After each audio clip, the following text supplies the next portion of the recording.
The bomb would detonate in 90 minutes. 500 civilians trapped in a hospital, a Taliban commander who knew everything. 6 CIA interrogators failed. Then a 24-year-old woman nobody took seriously walked into the room. What happened next? No one expected. Camp Hatchet, Iraq, 2024. The Taliban commander sat at the table, hands cuffed, eyes cold, calm. His name was Rashid Ahmadi, 42 years old. Taliban intelligence commander, captured 3 days ago in Kunduz. And he knew something critical. A car bomb was heading to a hospital, 500 civilians inside. It would detonate in less than 2 hours. But he wasn't talking. CIA interrogator Marcus Webb had questioned him for 6 hours. Got absolutely nothing. Threats didn't work. Torture was illegal under Geneva Convention. Cooperation offers rejected. Family threats, he laughed. When Webb walked out of the interrogation room, he was drenched in sweat. Base Commander Colonel Navarro was waiting. Did he say anything? Nothing. Guys like stone. 6 hours. Not a single word. Navarro checked his watch. 90 minutes left. If this man doesn't talk, 500 people die. I know, sir. But there's nothing more I can do. Geneva Convention doesn't allow physical pressure. Every psychological tactic I know failed. Who else do we have? Webb paused. Sir, there's one more person, but it's an unusual suggestion. Tell me. Our interpreter, Lieutenant Kasim. She's different. An interpreter. Marcus, are you serious? Sir, she's not just an interpreter. Grew up in an Iraqi family. Understands Taliban psychology at a deeper level. And last month, she talked to another prisoner. 20 minutes. The guy told her everything. I still don't understand how she did it. Navarro thought for a moment. What's her name? Lieutenant Inara Kasim, 24 years old. 24. You want me to send a 24-year-old into an interrogation that 6 experienced CIA operatives couldn't crack? Sir, with respect, we have no other options. And 87 minutes left. Navarro looked at the clock, then at the monitor showing Rashid Ahmadi sitting motionless. Send her in. 75 minutes remaining. When Lieutenant Inara Kasim entered the interrogation room, Rashid Ahmadi didn't even look at her.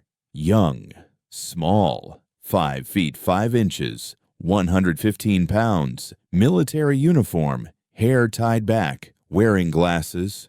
Just a translator, Rashid thought. Not a threat. Inara sat down quietly, across from him, pulled out a notebook, pen. Didn't speak, just started writing. Rashid watched curiously. What was she writing? Inara calmly continued writing. 2 minutes, 3 minutes. Complete silence except for pen on paper. Then she looked up, met Rashid's eyes directly, spoke in perfect Arabic. Your son's name is Tariq, 19 years old, studying medicine at Karachi University. Rashid's eyes widened just slightly. He controlled his reaction, but Inara saw it. Your daughter's name is Amina, 16 years old, living with her aunt in Kandahar. Rashid hardened his face. Do you know who I am? I will not talk. Inara closed her notebook. I don't want you to talk, Rashid. Then what do you want? I want to understand you. 70 minutes. Outside the interrogation room, Webb and Navarro watched through the monitor. Webb whispered, What is she doing? She's not asking about the bomb. She's not asking about the operation. Navarro watched silently, fascinated. Inside, Inara continued speaking, her tone soft, conversational. Are you a good father, Rashid? What? Your son Tariq. Do you take care of him? This is irrelevant. It's not. You've been fighting for the Taliban for 18 years. Tariq is 19. That means his entire life you've been at war. How often have you seen him? Rashid didn't answer. Maybe once a year. Twice, if lucky. Does he really know you? Do you really know him? Shut up. Inara paused, then continued, Her voice remained soft, not aggressive, almost empathetic. Tariq studies medicine, wants to be a doctor, save lives. Was this what you wanted for him? Rashid's jaw tightened. He's a good boy. I'm sure he is, but he didn't choose your path. Didn't become Taliban, didn't become a fighter, chose to be a doctor instead. Why do you think that is? Because he's intelligent. No, because he didn't want to see what you've done. He didn't want to become what you are. Rashid stood up abruptly. You don't know me. You don't know anything about me. Inara stayed perfectly calm. Sit down, Rashid. No. This interrogation is over. Sit down. Because your son is in danger right now. Rashid froze. 65 minutes. Outside, Webb whispered urgently. What did she just say? His son's in danger? Navarro leaned forward. I don't know. But look, Ahmadi just sat back down. Inside, Rashid had slowly lowered himself back into the chair, his eyes locked on Inara. What do you mean? Inara opened her notebook, pulled out a photograph, placed it on the table between them. This is Tariq, in Karachi, taken last week. Rashid stared at the photo. It was his son, on university campus, smiling, with friends. Where did you get this? We're intelligence, Rashid. We know everything. We know where Tariq lives, where he studies, what classes he takes, who his friends are. We know everything. She paused. Let that sink in. And now you're in our hands. The Taliban knows this, and they know about your son too. Rashid's face changed. Fear.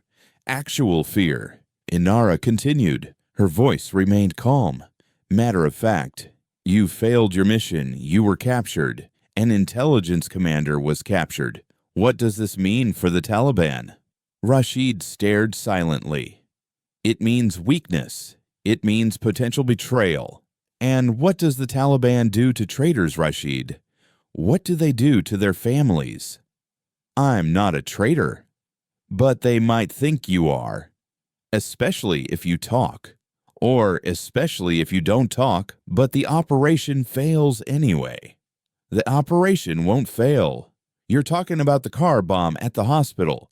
500 civilians, detonates at 2:30 p.m. today. Rashid's eyes went wide. How did she know?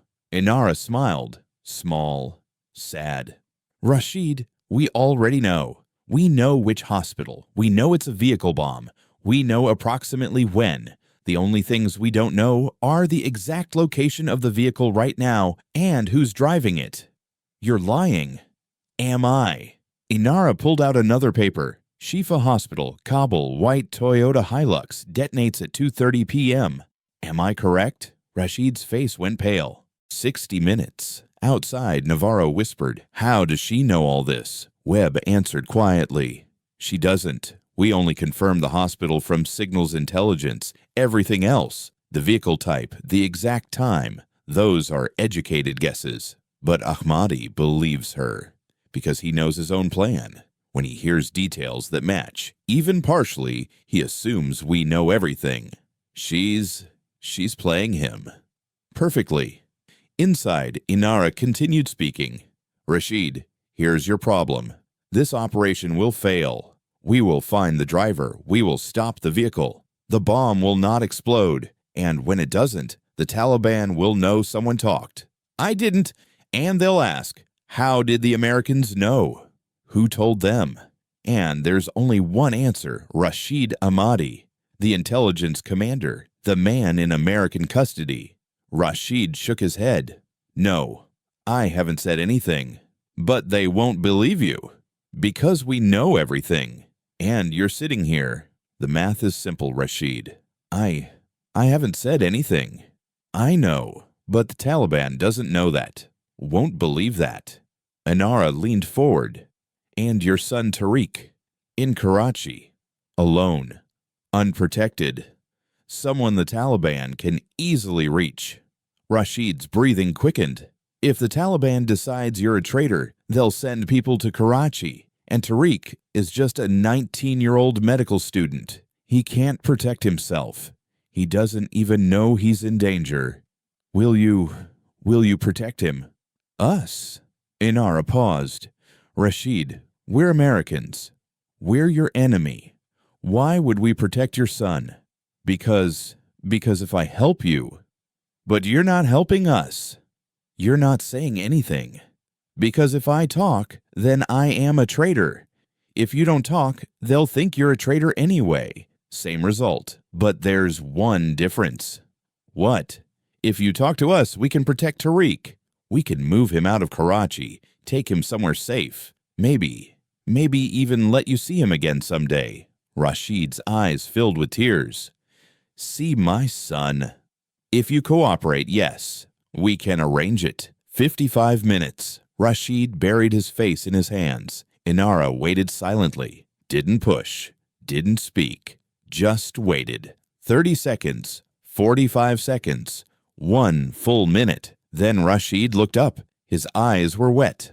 The driver's name is Khalid Masood, 34 years old, white Toyota Hilux, license plate KBL 4738.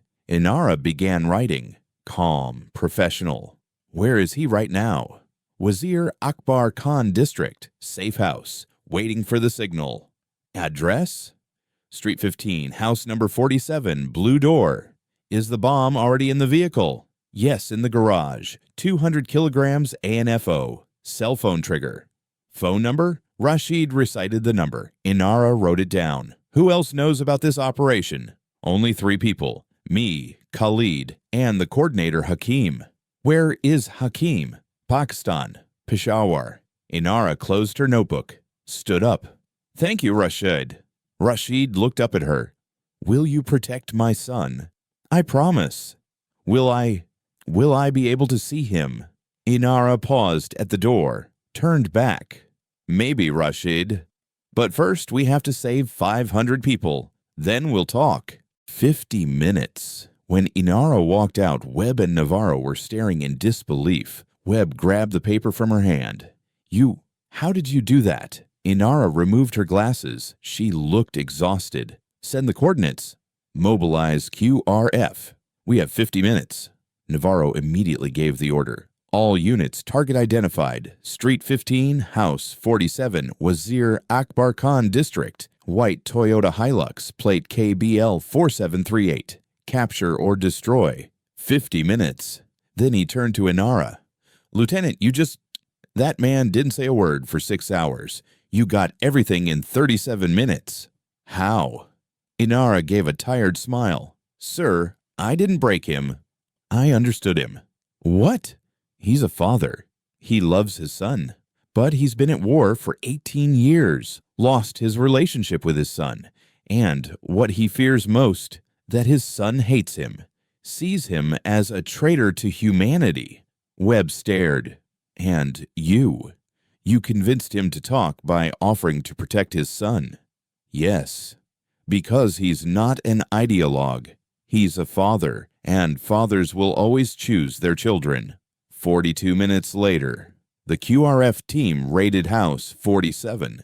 Khalid Masood was captured without resistance. The bomb was safely disabled. The hospital wasn't even evacuated. The public never knew how close they came. 500 lives saved, none of them knowing. That night, Inasha was writing her report. Exhausted, 18-hour shift. A knock on the door. Webb entered. Lieutenant, do you have a minute? Of course, sir. Webb sat down. I need to apologize. I underestimated you. Thought you were just a translator. Inara smiled. Most people do. But you're not just a translator. Are you some kind of psychology prodigy? No, I just listen. Most interrogators talk, shout, threaten. I listen. And when people feel heard, they talk. Webb nodded slowly. What about Rashid? Will you actually protect his son? Inara paused. If Navarro approves, yes. We'll extract Tariq from Karachi. Maybe bring him to the U.S. Maybe one day he can see his father. And Rashid will believe it. He already does. I didn't lie to him. I just presented the truth in a way he could accept. 2 weeks later, Inara received new orders. She was no longer just an interpreter. New designation: Psychological Operations Specialist. CIA transferred her to a special interrogation unit. Over the next 6 months, Inara interrogated 12 different prisoners. All 12 talked. Zero physical coercion, zero torture, just psychology, just understanding. Other interrogators started calling her the Whisperer because she didn't shout. She whispered, and everyone talked. One day, a young interrogator asked her, "Lieutenant, what's the secret?" "How do you do this so well?" Inara thought for a moment, then answered, "There's no secret, just one rule. People talk when they feel understood. You yell at them, they shut down. You listen to them, they open up. I just listen." But Rashid Ahmadi, he was a Taliban commander. Why did he listen to you? Because I didn't treat him like an enemy. I treated him like a father. And he already was a father. He's just reminded him of that. The Taliban commander wouldn't talk for 6 hours. They yelled. They threatened. Nothing worked. Then a 24-year-old woman walked in. 37 minutes later, he was crying and telling her everything. 500 lives were saved that day. And everyone asked the same question. How did she do it? Inara Kasim's answer was simple. I didn't break him. I understood him. Because sometimes the most powerful weapon isn't a bullet, it's empathy. If this story inspired you, don't forget to subscribe to Shadowed Glory Stories for more untold stories of courageous women in uniform. Hit that like button if you believe in the power of intelligence over violence, and drop a comment telling us, what would you have done in Inara's position? See you in the next story. Stay strong.